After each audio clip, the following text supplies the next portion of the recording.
him, Wake. You've got a right to speak up. I always speak when I have anything to say. Yes, and I'd like to see anybody try to shut me up. During the mid-1930s, when Hollywood was looking to cast an older housekeeper, nurse, nanny, or grandmother, there were few character actors who could fit the bill as perfectly as Jessie Ralph. With depth and humanity, Jessie always gave a sweet or salty performance that was sure to be one you'd remember. If you were a little smarter, I'd buy you a raffle. Jessie Ralph Chambers was born the daughter of a sea captain in Gloucester, Massachusetts in 1864. By the age of 16, she had joined a stock theater group and began a long career on the American stage. Lacking the classic beauty of a leading lady, Jessie nevertheless established herself as an in-demand professional character actress on Broadway, oftentimes performing alongside her good friend, stage and screen actress Jane Cowell. It wasn't until 1933, when she was asked to reprise one of her stage roles for the screen, did Jessie come to Hollywood. By 1934, her film career was in full swing, and over the course of the next 7 years, Jessie Ralph would appear in 47 films, mostly for MGM. With only one scene in the 1934 William Powell, Myrna Loy film, Evelyn, Printice, Jessie made enough of an impression to appear later in two other films with Powell and Loy: Double Wedding, and the second film in the pair's celebrated Nick and Nora Charles series, After the Thin Man. Playing Nora's Aunt Catherine, she is a severe but proud woman whose love for Nora is equaled only by her disdain for Nick.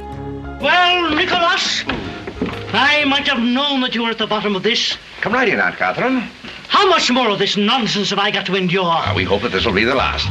She was soon cast in higher profile roles, such as the lovable Nurse Peggity in George Cukor's David Copperfield. You're a very handsome woman, aren't you? Me handsome, Davy. No. And the faithful protective maid, Naneen, to Greta Garbo's Marguerite in Cukor's Camille. I beg you, Mamie. Come, Mamie. Oh, I shouldn't do this. Well, you don't think he cares how you look. He knows you've been ill. With a diverse acting range, Jessie could just as easily play the kind and loving domestic, the caustic and callous grandmother, or the distinguished yet saucy duchess. We are going to be married. Oh, is that all? I thought there'd been an accident. In fact, a review of I Live My Life in the New York Times said of her performance, Jessie Ralph, as the tyrannical head of the family, proves again that she is the best of the screen grandmothers. I want that man out of here. I want him out of here in exactly 2 minutes, or I'll call the police. And if the police can't do it, I'll do it myself. That's all. Jessie often played characters who had risen to the upper class while still retaining a folksy, down-to-earth mindset, as she did with an emotional performance in San Francisco.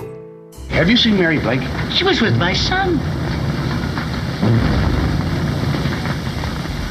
He's dead, isn't he? It's God's will. And as the forthright Duchess opposite Joan Crawford in The Last of Mrs. Cheyney. Would you like to know where I was born?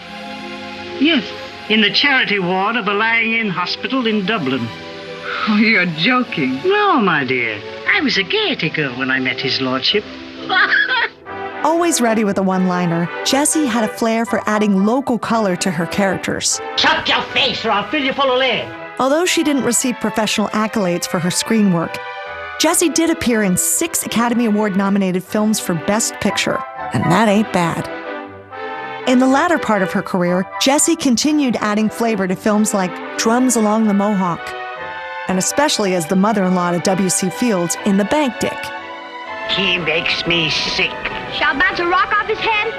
In 1941, she returned to MGM for what was to be a series of films, beginning with They Met in Bombay. That young lady, she's the image of myself years ago. But that turned out to be her last performance. Soon after she finished filming, Jessie retired following complications with diabetes.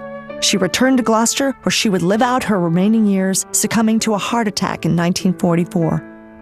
Remembered fondly as a kind and compassionate woman, her hearty laughter and commanding presence will forever be her legacy. Oh, hello, Weaver. Is that a hat or a mouse trap? No, keep it on. It's funny. Jessie Ralph, what a character.